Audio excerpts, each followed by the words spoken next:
This is our message talking about property tax reform, and boy, are the stories starting to come out about how much this is going to cost homeowners if we in fact abolish property taxes.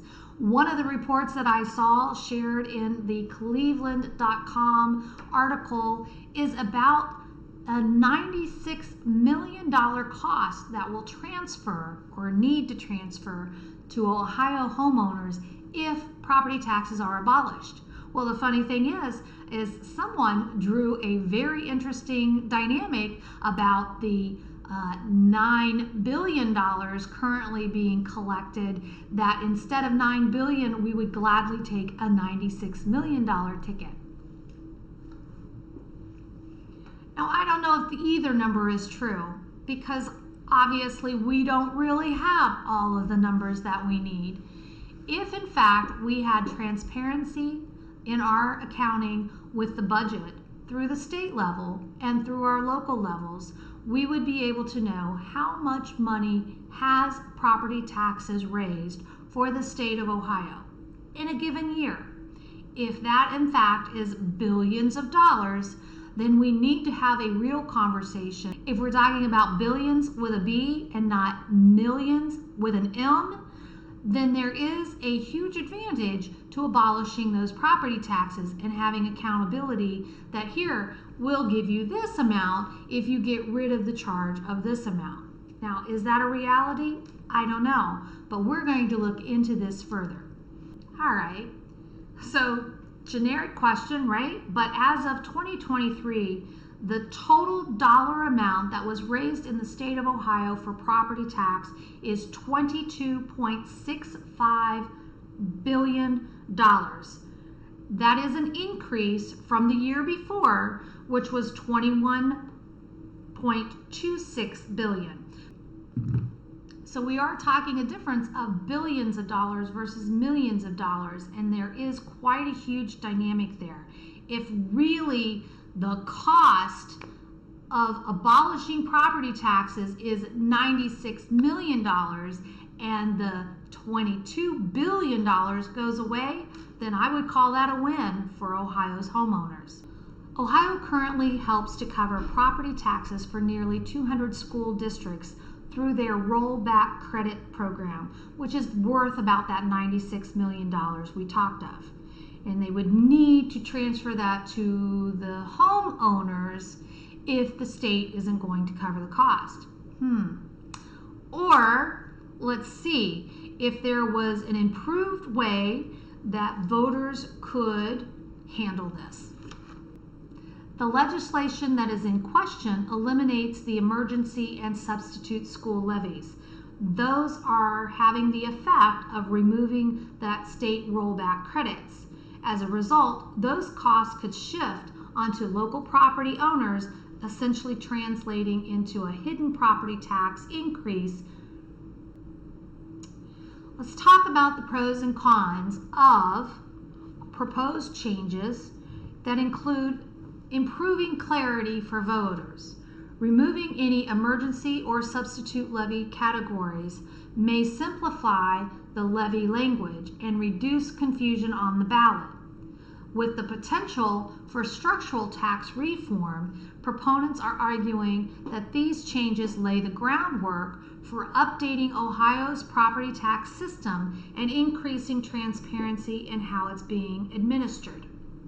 And there is legislative momentum because this move reflects lawmakers' attempts to address long recognized issues in the levy architecture that potentially opens the door for broader tax reforms. Part of the cons are then, of course, if that cost is then transferred to homeowners as a result. If the rollback credits are eliminated, then homeowners would potentially have to cover the cost of that $96 million, effectively raising their property taxes, even if the levy rates stay the same. Strain on local residents, especially for vulnerable groups, with increased financial pressure on families already coping with a housing crisis, inflation, and rising utility expenses. But among those particularly affected are our seniors who are on fixed incomes who may still struggle to manage if there are higher property tax bills.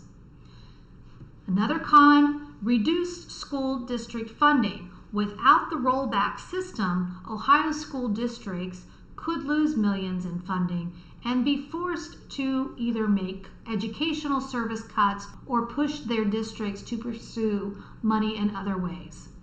And the potential political backlash is a concern for our lawmakers who are worried that constituents may push back because they're feeling already overtaxed.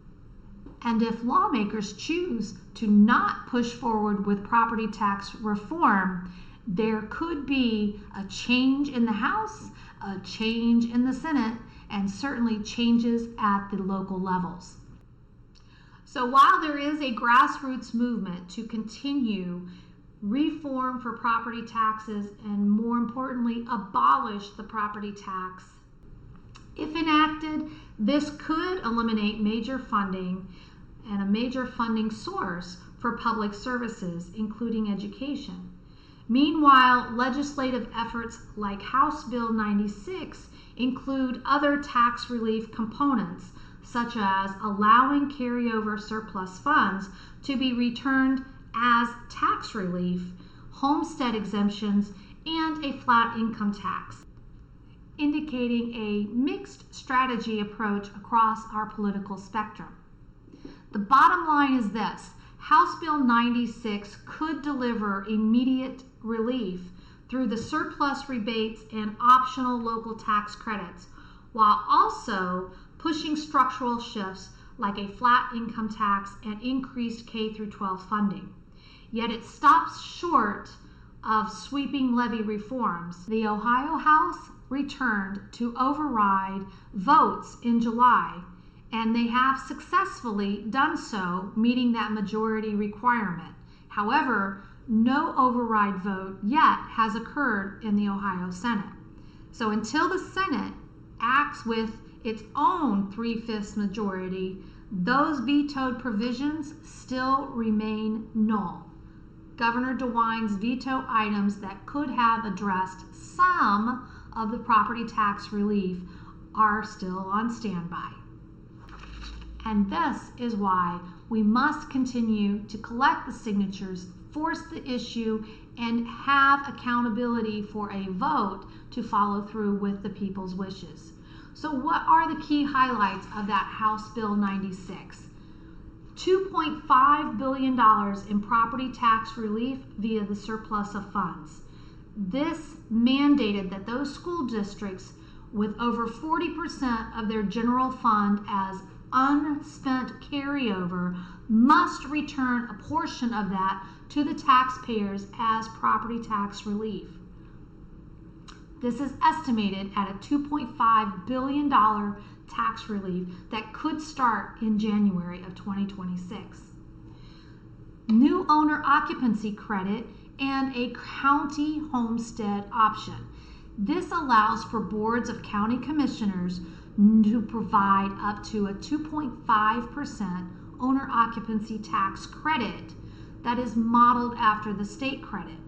Counties can also opt to allow a homestead exemption, but managing this is at their discretion and not yet reimbursable by the state. The flat income tax rollout. This budget moves Ohio toward a flat personal income tax rate, lowering the top bracket from 3.5% to a 3.125%. And that would be in 2025. And then in 2026, it would even lower to a 2.75%. These cuts are partly offset by trimming exemptions and credits. Next would be enhanced school funding and general appropriations. The K-12 education receives a record boost of nearly $700 million more over the biennium compared in the fiscal year 2025. This savings is projected at $44.7 billion fiscal year 26 and a $46.8 billion in fiscal year 27. Board of Revision and Appeals clarifications. The House Bill 96 clarifies the legal process for property tax appeals by tightening who and how many can actually file a valuation increase complaint. So if you want to dispute your property taxes, this is currently limited, and House Bill 96 clarifies closing loopholes from the 2022 reforms. The Senate now needs to enact and vote to support and make these changes that are at least a start to help fix the broken system. Somewhere in all of this, there is an easier answer. There is a better answer, and more importantly, there is a way forward to allow your homeowners some relief from the property tax burdens they feel.